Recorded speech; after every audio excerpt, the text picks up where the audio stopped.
Syirun sebuah pengakuan Baradae yang disampaikan melalui Deoli Payumara bahwa ia dijanjikan 1 miliar rupiah oleh Ferdy Sambo bikin ayah Brigadir Yosua, Samuel Huta Barat, kaget.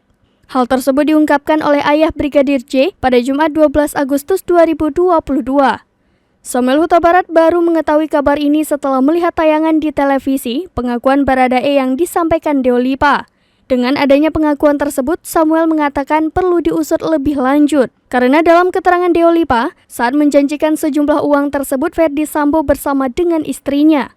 Mantan pengacara Barada Richard Eliezer, Deoli Payumara mengungkapkan curhatan Baradae setelah ditetapkan sebagai tersangka kasus kematian Brigadir J.